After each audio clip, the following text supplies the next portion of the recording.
Agora sim. Bom dia, senhor Alcides, bom dia a todos e a todas. Eu sou a Adriana, defensora pública aqui do Estado do Espírito Santo, coordenadora do Núcleo de Infância e Juventude. E hoje nós temos a grande alegria e honra de compartilhar essa live com o senhor Alcides Felício Silva, né, mais conhecido carinhosamente por todos nós como o senhor Alcides. O senhor Alcides, ele é pedagogo pela PUC de Minas, pós-graduado em Estudos Africanos e Afro-Brasileiros pela PUC de Minas também, pedagogo do IASES, autarquia que gerencia o Sistema Socioeducativo Capixaba, e gerente de unidade socioeducativa. Seu Cides, é uma alegria enorme ter o senhor aqui conosco. Há muito tempo nós queríamos realizar essa live, já que a live de hoje é sobre racismo e sistema socioeducativo, organizada pela Escola Superior da Defensoria Pública, a EDEPS, a quem agradecemos desde já, né, a oportunidade de nós fazermos a live.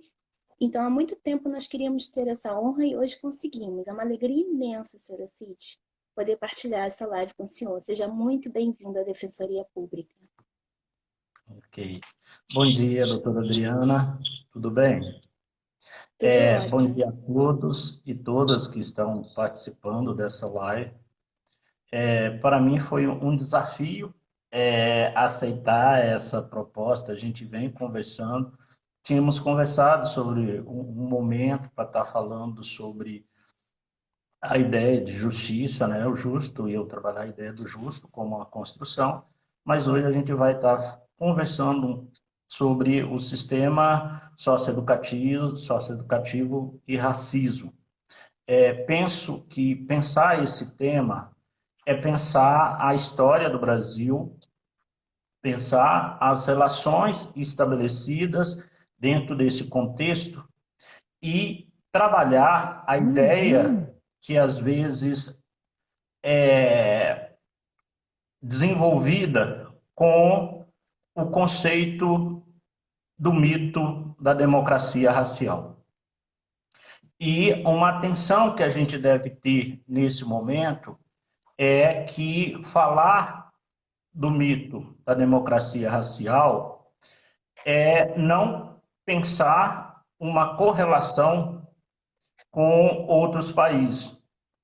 No Brasil, a forma e a compreensão do racismo, ela difere de outros países, por isso nós temos que ficar muito atento à fala de alguns intelectuais ou pessoas que aparecem na mídia falando sobre esse lugar do racismo no Brasil. A história do racismo no Brasil é uma história de um racismo sistêmico, um racismo estrutural e um racismo institucional.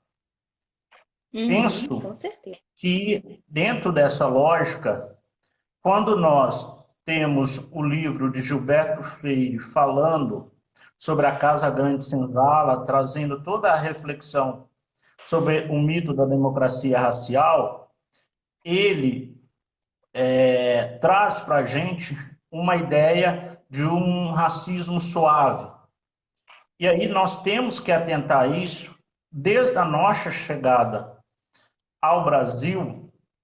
Nós chegamos e fomos tratados como não humanos, bem como também foi feito todo um processo de desconstrução da nossa identidade, principalmente pela separação familiar, pela desconstrução da nossa religião e pela desconstrução do nosso nome familiar, da nossa história.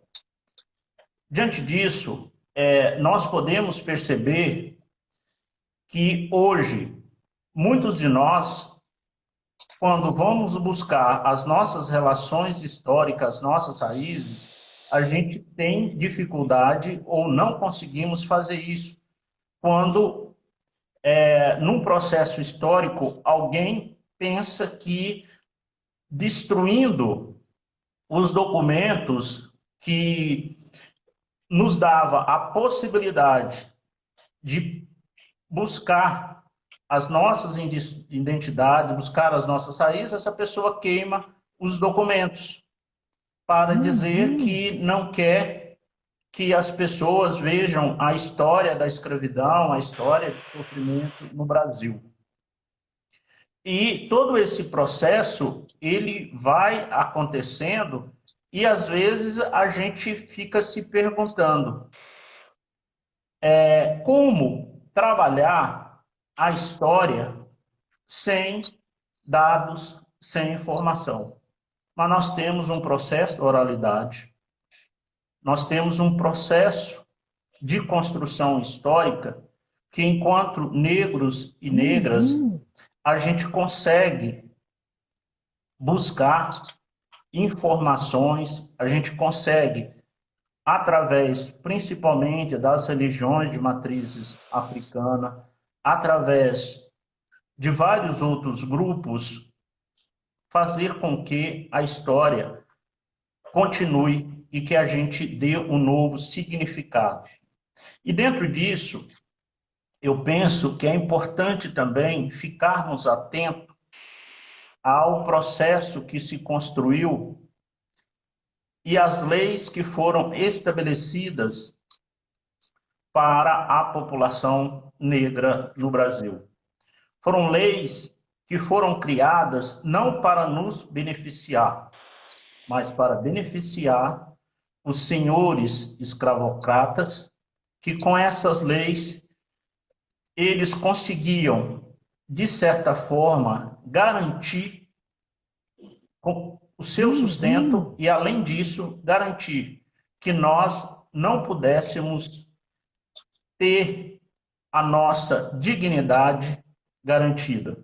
E, principalmente, se podemos dizer, na época de hoje, dos nossos direitos individuais, coletivos e civis.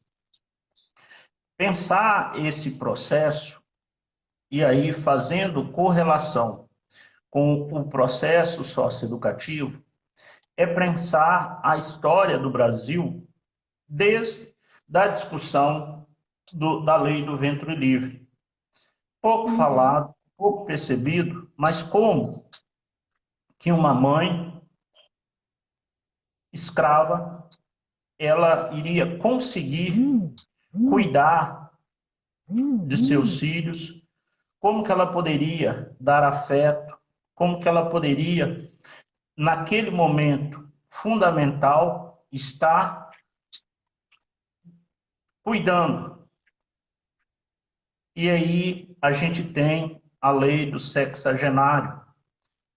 Num processo histórico de tanto sofrimento, de tanta exploração, como uma pessoa com 60 anos, naquela condição, se ela chegasse a 60 anos, como que ela poderia, né, lidar com a questão da liberdade? Era mais uma forma de se livrar de alguém, de você manter uma pessoa, né? Então, sem mudar a forma como era tratados as mulheres pelos senhores escravocratas, pelas a Casa Grande, né, onde as mulheres eram colocadas como objeto de prazer, mulheres negras. E nós vamos dentro dessa história, a relação que se estabelece, principalmente com a exploração. Quanto nós contribuímos para o desenvolvimento do Brasil?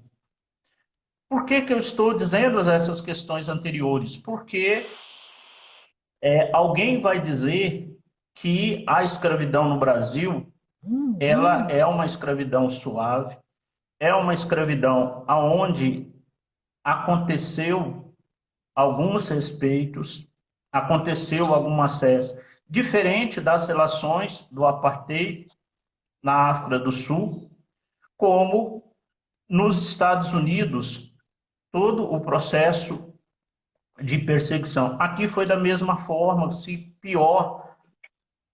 E esse processo histórico, ele continua sendo desenvolvido. E muitas das vezes, esse mito da democracia racial, aonde algumas pessoas dizem que não tem racismo no Brasil.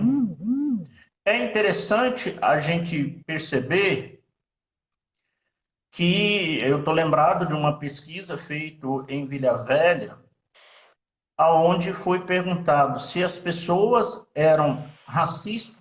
90 e podemos dizer 95% disseram que não.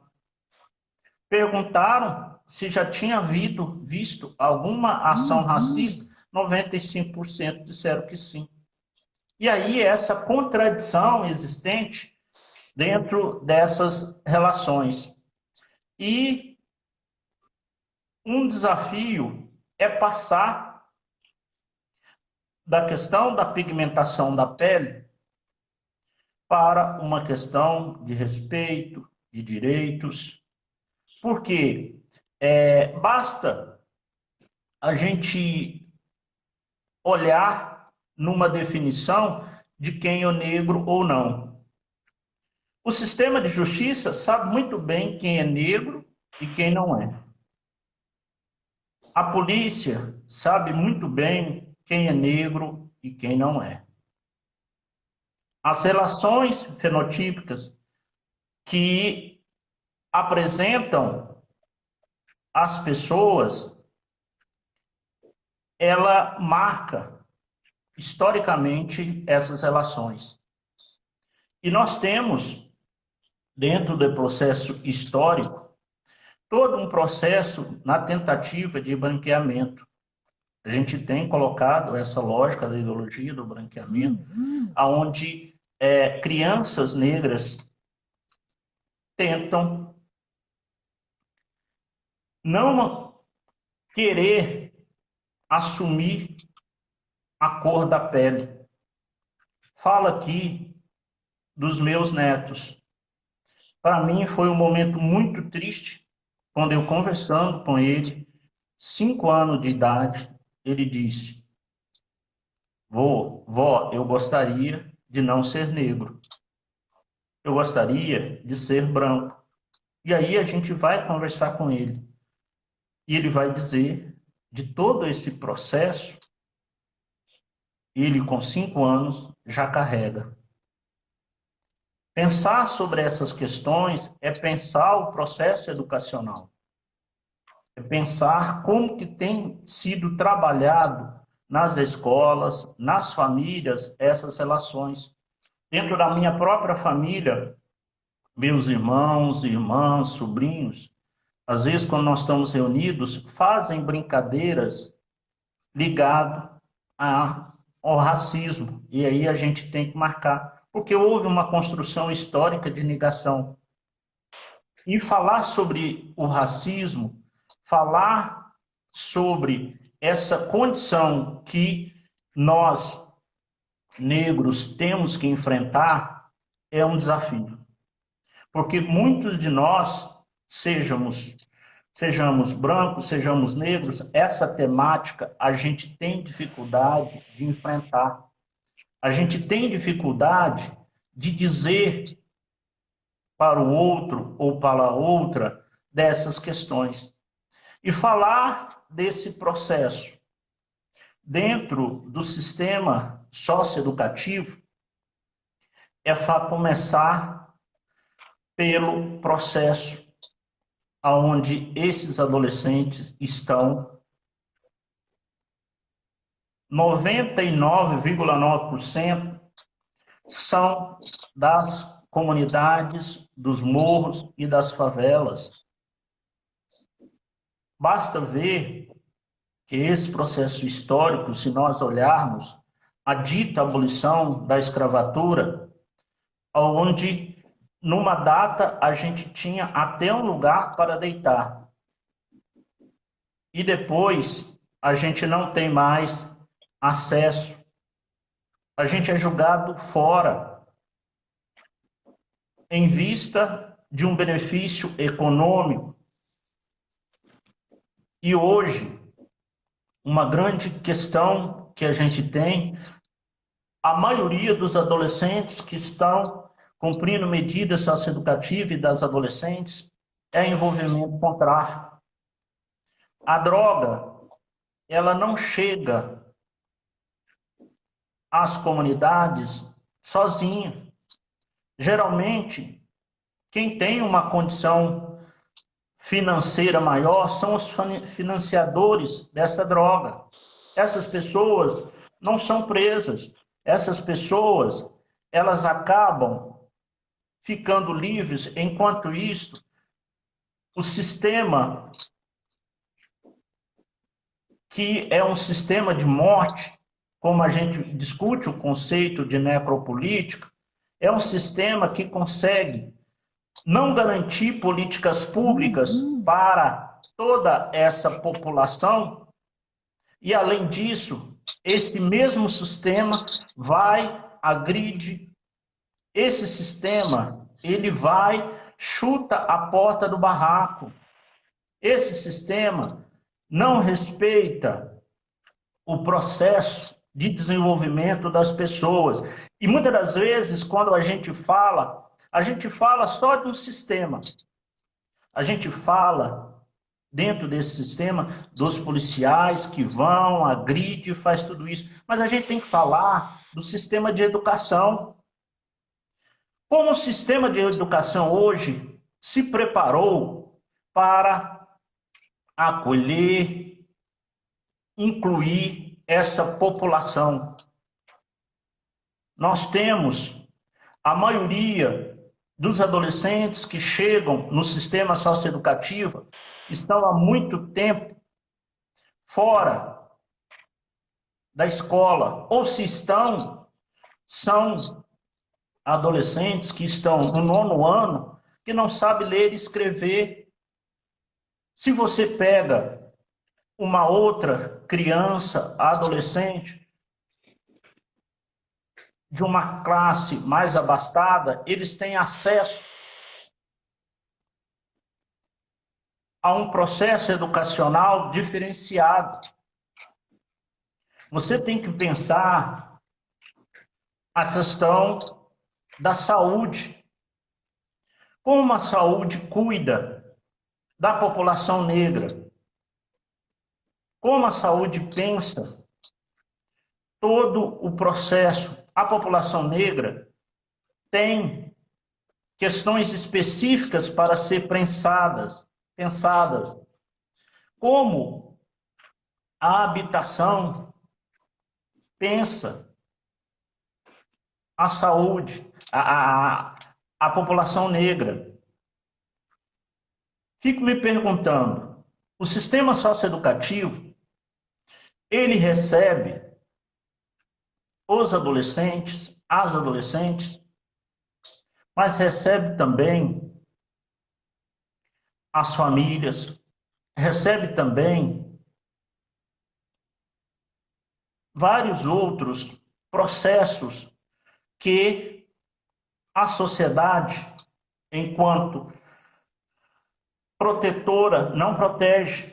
O Estatuto da Criança e do Adolescente, no seu artigo 86, vai falar da ideia da incompletude institucional. Ele vai nos convidar a repensar essas relações. E, além disso, nós não temos uma proposta de educação, porque já foi estabelecido a Lei 10.683, 63, 83, fiquei na dúvida, aonde estabelece que nós deveríamos estudar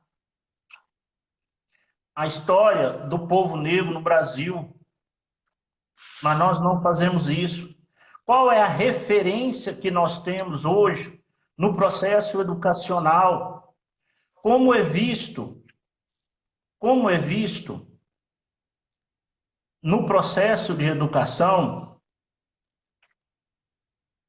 no sentido de visualizar para a criança, nós negros e nós negras.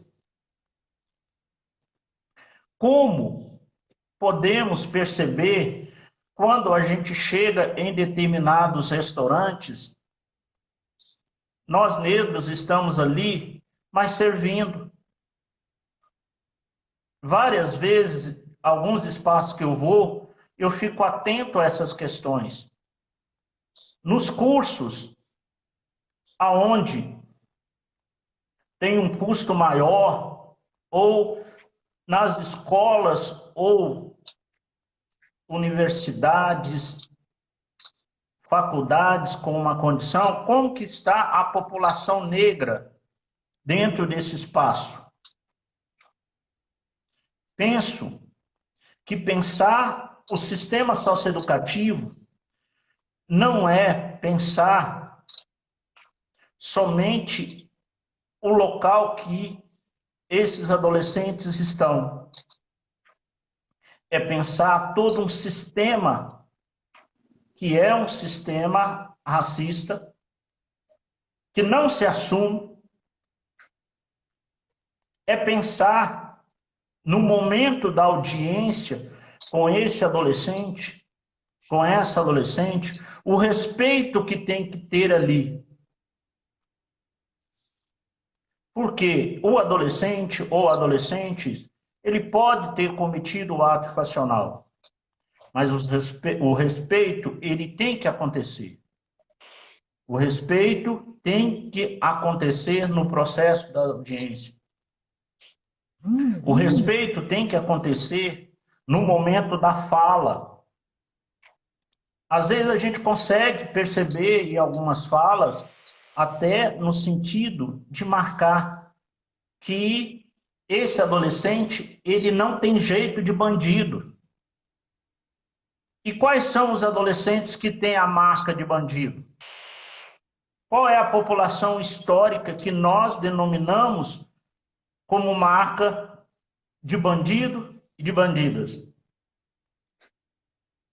Como disse o Mandela, se nós aprendemos a odiar, nós podemos aprender a amar. A desconstrução do racismo, ela tem que ser enfrentada e a gente tem que aprender a posicionar. É fundamental o posicionamento, porque se nós não nos posicionarmos, vai continuar acontecendo e a gente vai continuar com essa ideia do mito da democracia. Não, no Brasil todo mundo é igual.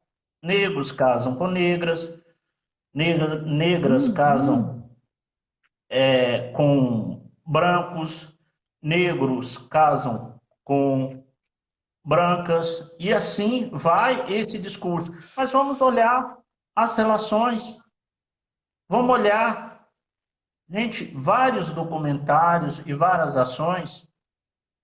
Nós negros, desde cedo, as nossas famílias nos ensinam que quando a gente estiver diante de um policial ou de uma policial, a gente tem que se comportar de certa forma.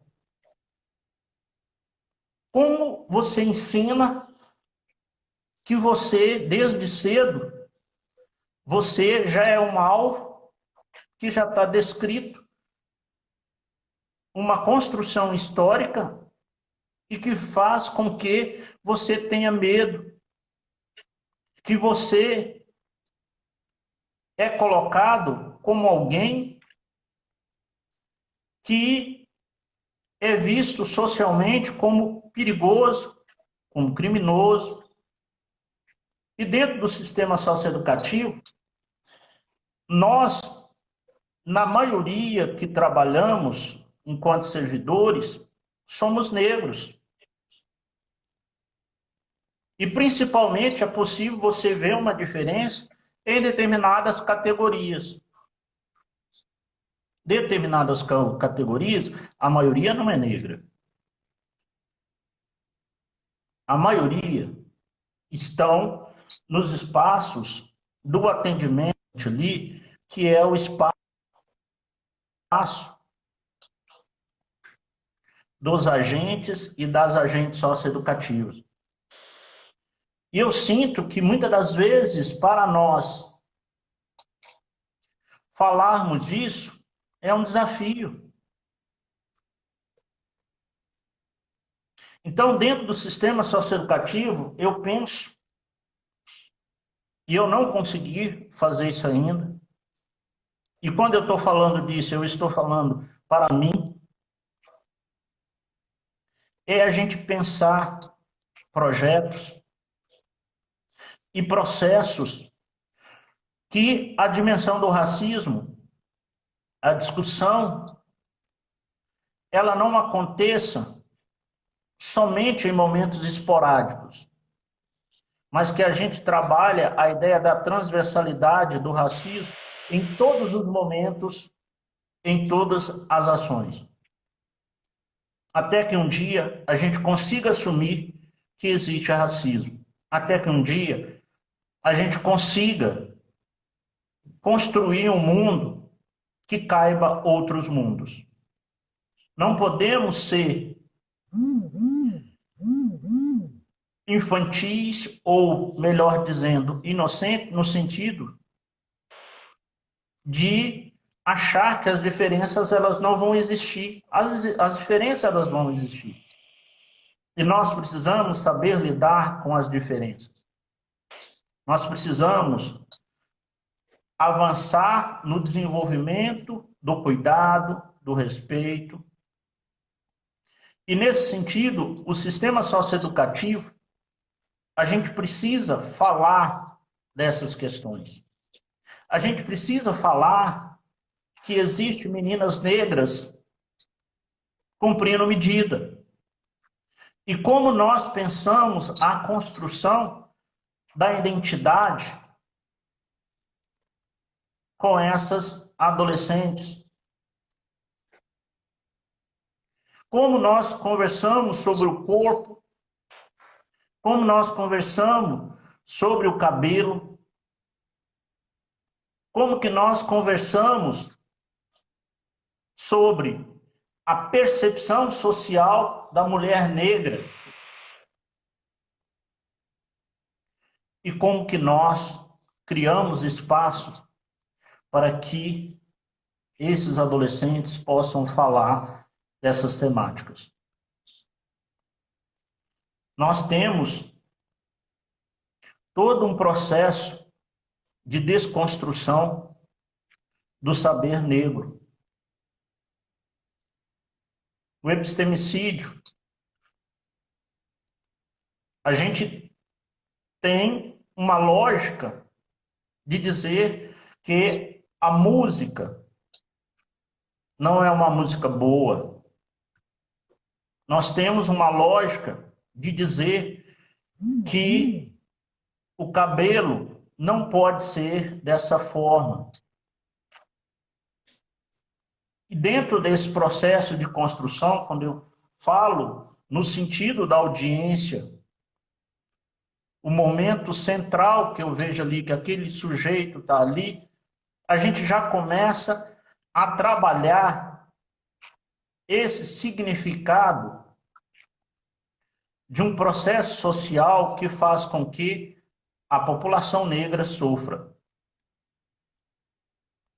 Eu penso e acredito, doutora Adriana, de quem está participando, que nós precisamos, enquanto processo socioeducativo, construir momentos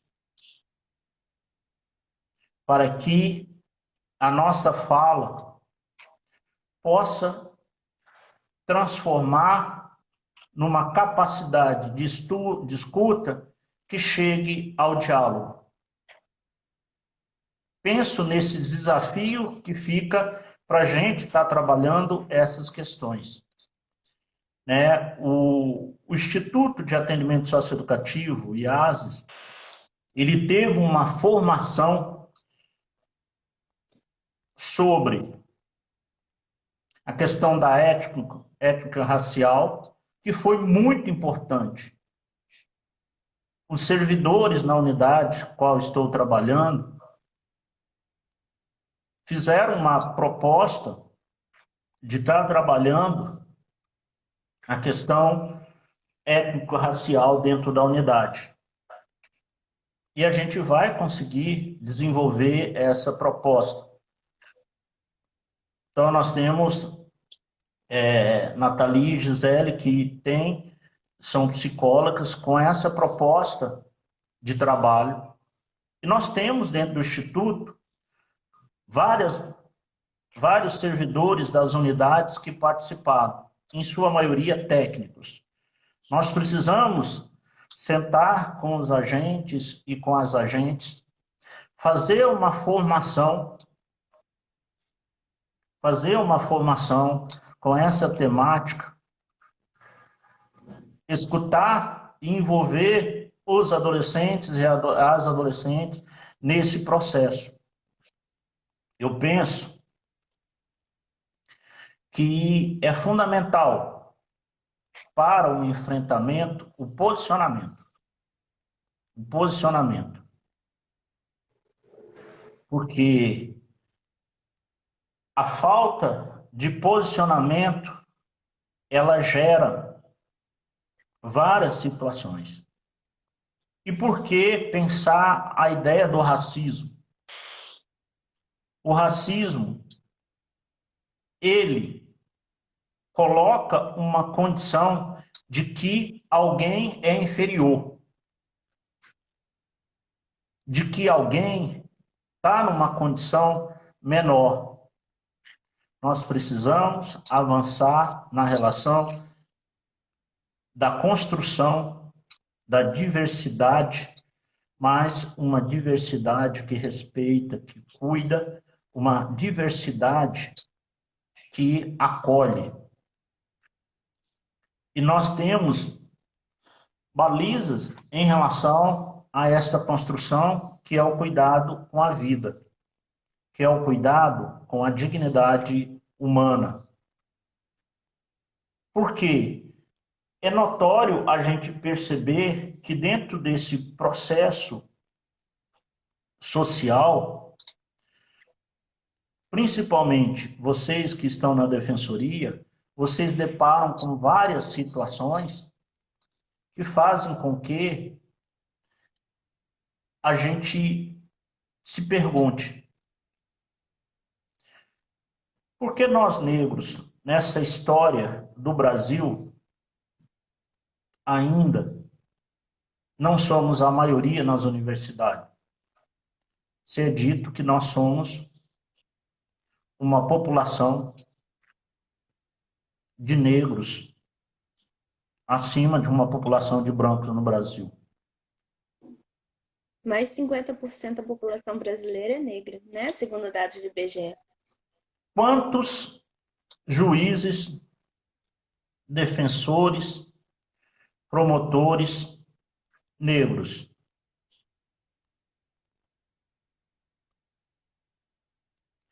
E, além dessa questão, é quando nós negros também estamos nesse espaço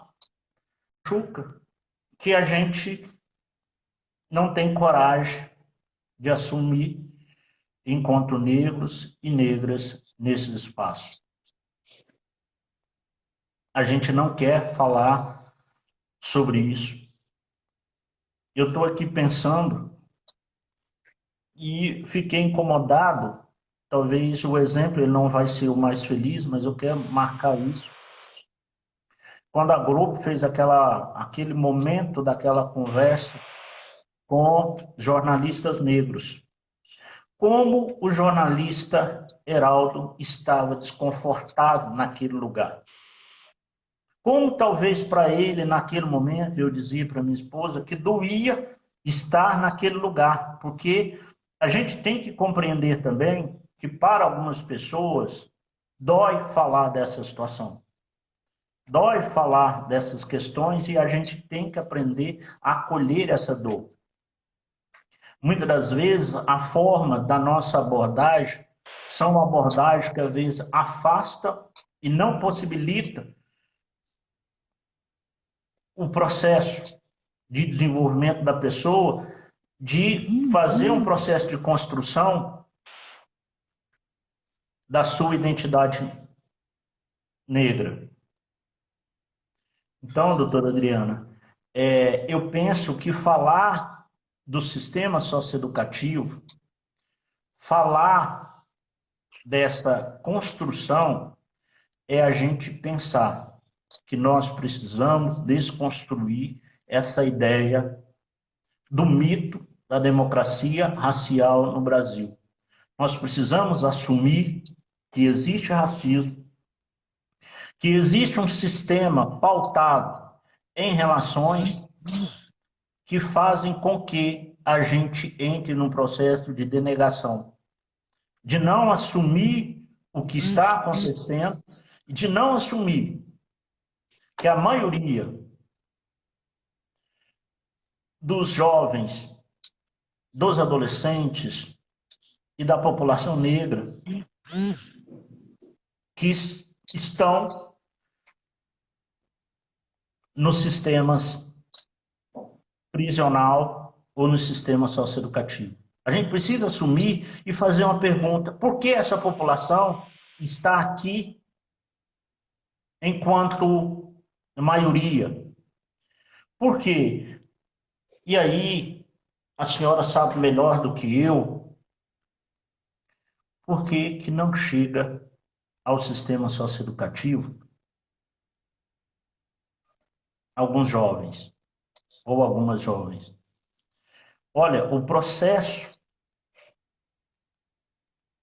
dentro do sistema, ele já começa na separação, aquelas velhas perguntas, né?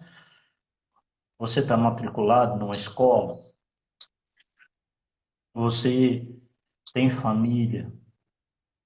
Tem residência fixa?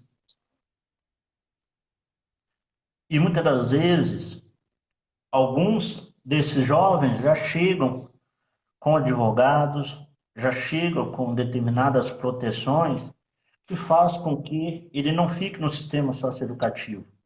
Ou a gente escuta uma fala infeliz de dizer assim: olha, você não tem a aparência de um jovem do sistema socioeducativo. Como a gente pode dizer uma situação dessa? Que quando eu marco essa fala, é para dizer que a gente tem já pré-estabelecido uma forma de quem são as pessoas que devem ser presas, quem são as pessoas que são perigosas e quem são as pessoas que a sociedade tem que criar mecanismo para afastá-las do convívio social. É a chamada seletividade do sistema judicial. E é interessante, só se o senhor me permite uma parte, que eu estava lendo Djamila Ribeiro há um tempo atrás, e ela coloca muito bem o que o senhor pontuou no início, da questão da criminalização de certas condutas. Muitas das vezes, o racismo, como a gente percebe na sua fala muito bem colocada, ele se perpetua. Algumas vezes com aparência mais sutil, mas está ali, vigente, vigoroso, irradiando essas questões odiosas até hoje. E muitas das vezes, se determinados grupos, que são minoria, mas exercem formas de poder, não conseguem ser expressamente racistas, esse racismo ele se desvirtua para a criminalização. Então, Djamila Ribeiro ela fazia um recorte colocando, por exemplo, que há um tempo atrás a vadiagem era considerada criminalizada, né?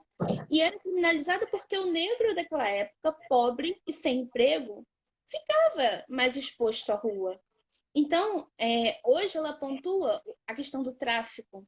Se a gente olhar o mapa de encarceramento do Brasil, por exemplo, e tem pesquisas enormes sobre isso, a gente vê que a população negra é a população que mais permanece encarcerada, seja a nível prisional, seja a nível socioeducativo. Eu fiz um recorte, o IASES, para quem não sabe, né, e quem nos acompanha aqui, disponibiliza no Observatório Digital da Socioeducação um recorte de raça. E aí eu olhei lá, no dia 1º de junho, 93% dos adolescentes que hoje estão internados são adolescentes negros. E isso é um aspecto pequeno do socioeducativo aqui no Espírito Santo, mas que a nível nacional se repete. E isso pressupõe uma análise profunda de como o nosso sistema de justiça lida com essas questões. Como ele é seletivo, desde a abordagem policial, como o senhor bem colocou, né? E aí a gente tem exemplos a nível mundial, mas que se repetem cotidianamente aqui no Brasil, desde a abordagem policial, passando pelas audiências, pela atuação do sistema de justiça como um todo. Como meninos e meninas negros permanecem em medidas socioeducativas mais severas, restritivas de liberdade, e mais do que isso, permanecem mais tempo do que meninos e meninas brancas. A gente tem que olhar para isso com um olhar muito crítico, porque é algo muito grave e que está se perpetuado, infelizmente, no nosso cenário aqui no Estado do Espírito Santo e a nível nacional também.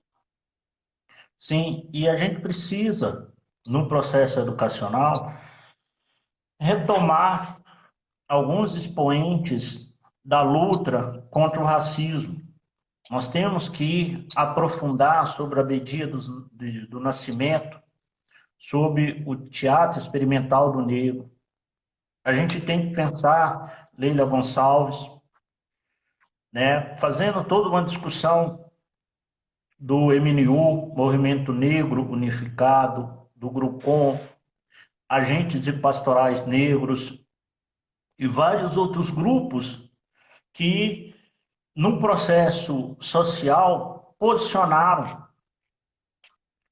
E também os grupos religiosos que posicionaram para manter viva a nossa história. Nós temos que pensar o Congo no Espírito Santo. Nós temos que pensar a Congada, o Reinado e várias outras culturas, e que muitas das vezes, quando você vai falar desse processo cultural, a escola acaba tendo dificuldade de trabalhar porque isso não faz parte do currículo escolar. E aí é algo que vem como se fosse uma data específica que leva algumas pessoas ali para mostrar uma ideia do exótico. A gente precisa colocar... A formação que às vezes não existe específica sobre isso. Isso, e colocar no cotidiano. É o cotidiano, né? Falar do racismo tem que estar no cotidiano. Tem que estar nos momentos que você percebe, você marcar. É você dizer para o jovem que está ali, olha, nós como negros, como que nós estamos diante dessa situação? E a outra coisa, o sistema ele é perverso.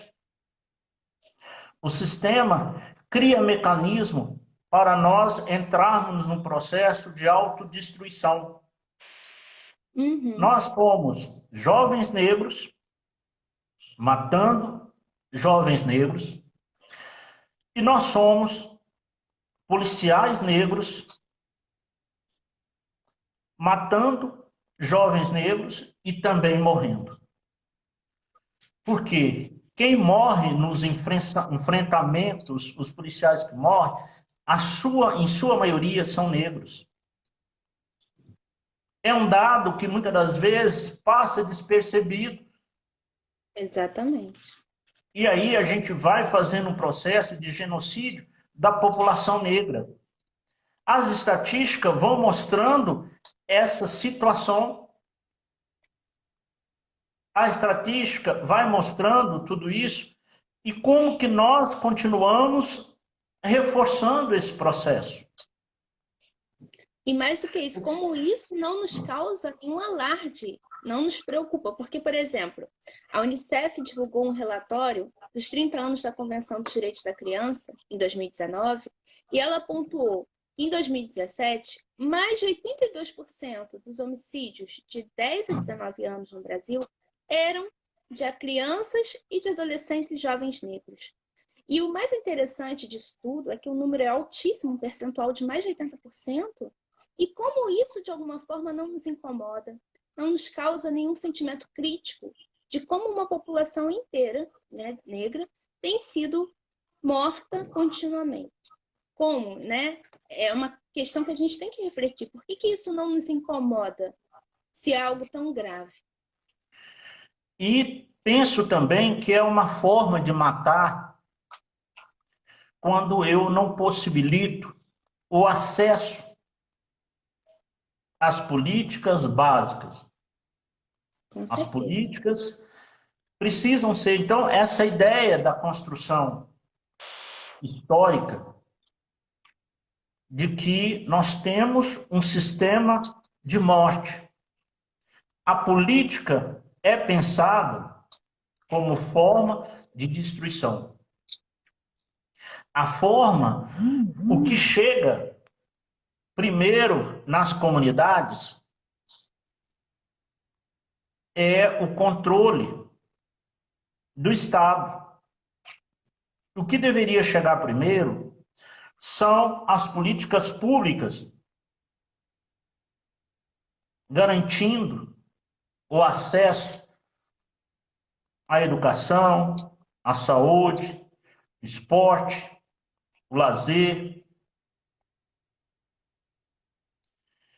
É interessante a gente pensar, e são possíveis de pensar alguns trabalhos, né, o documentário que tem sobre o negro no esporte ou no futebol brasileiro, como alguns desses jogadores falam da forma de sofrimento que eles passaram. A concepção do belo, a concepção da beleza que a gente tem historicamente, são todas formas de uma construção racista que faz com que nós, negros e negras, muitas das vezes não vamos nos identificando. Uhum. E existe todo um mecanismo pautado para que a população negra não tenha o acesso. Historicamente, nós sabemos disso.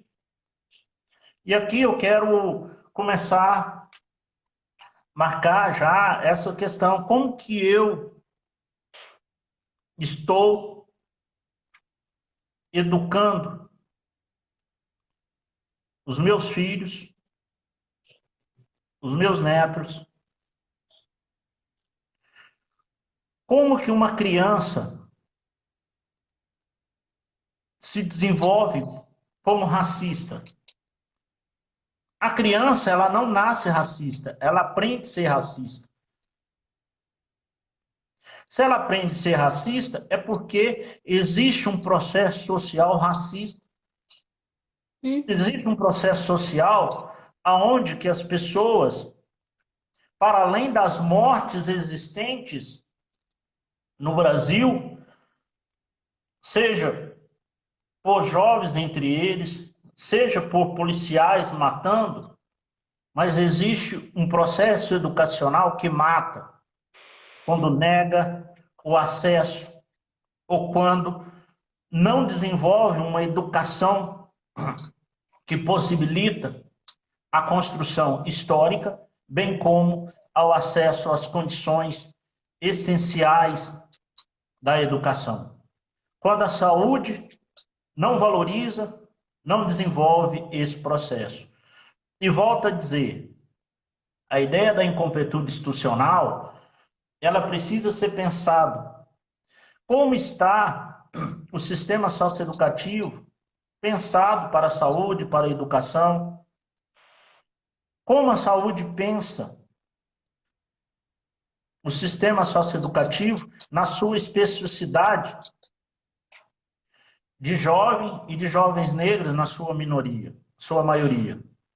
Como pensar um planejamento histórico para essa desconstrução. Momentos como este são momentos fundamentais para a gente estar conversando. Mas, para Com além desse certeza. momento, é o cotidiano. Que e todos os defensores, no momento das audiências, vão se posicionar diante de ações racistas. Como que o juízo vai se posicionar no momento que está tendo audiência ou no momento que ele percebe que está tendo o racismo? Como que o promotor, a promotora vão se posicionar? Como os dirigentes das instituições vão se posicionar? E como no dia a dia, na relação estabelecida ali, a gente vai demonstrar que a questão do racismo é uma questão estrutural. Como que nós vamos pensar o lugar de um não racismo? Como nós vamos criar relações no dia a dia, evitando brincadeiras, evitando situações que faz com que a população negra não seja reconhecida. Eu fico me perguntando, diante daquele vídeo, que tem uma criança negra, onde é colocada uma boneca diante dela, e ela não reconhece naquele momento, na experiência, essa condição. Como que nós, diante do servidor negro que está no sistema socioeducativo, como que nós, diante do adolescente e da adolescente negra, nós iremos contribuir para que eles não percebam ou não sintam aquela imagem de não se perceber enquanto negros, enquanto negras? Como pensar relações aonde o respeito ele impere? Como pensar na jornada socioeducativa ações que valorizem processos não racistas? Como elaborar na formação específica dos servidores do sistema socioeducativo formações para enfrentar essas condições? Continuadas, né? Formações continuadas para a gente pensar esse processo. Como talvez construir documentos nesse sentido. E quando eu digo isso, eu estou falando de um posicionamento que nós precisamos ter.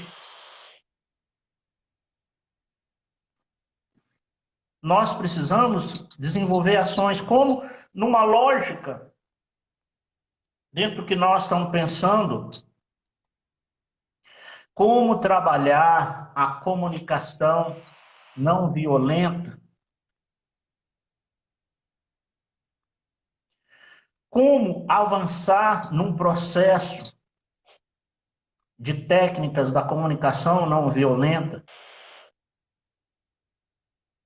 porque senão nós podemos estar com técnicas, com processo, mas nós não vamos diante de questões seríssimas, que precisam de serem enfrentadas. Como trabalhar numa lógica de justiça restaurativa a discussão do racismo. Como fazer círculos de diálogo, ciclos de mediações de conflito com essa temática. Porque a gente precisa perceber no cotidiano do fazer socioeducativo ações, posicionamentos que façam com que o racismo seja ponto de partida. Porque no Brasil, enquanto nós não assumirmos que o sistema ele é racista e que a gente precisa dar o devido lugar a essa questão do racismo, a gente vai continuar criando mecanismos ou criando formas de não enfrentamento ao racismo.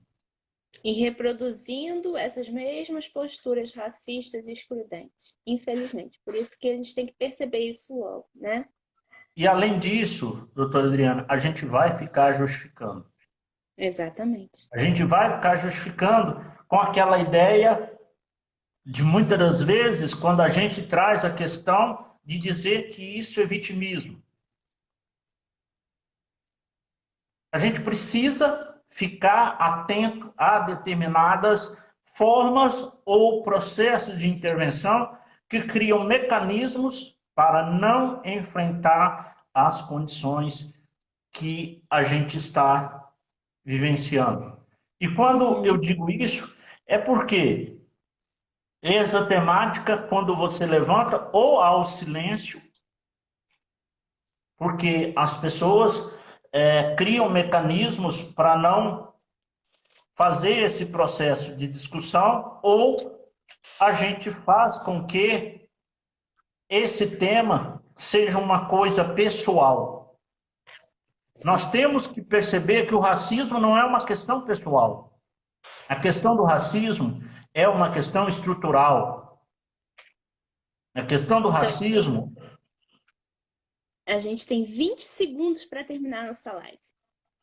Já? Infelizmente, o Instagram está avisando contagem regressiva. Tá, então, eu quero aproveitar, agradecer por esse momento, doutora Adriana, e dizer que foi um prazer estar aqui. E eu tenho, desde já convido o senhor para fazermos um outro momento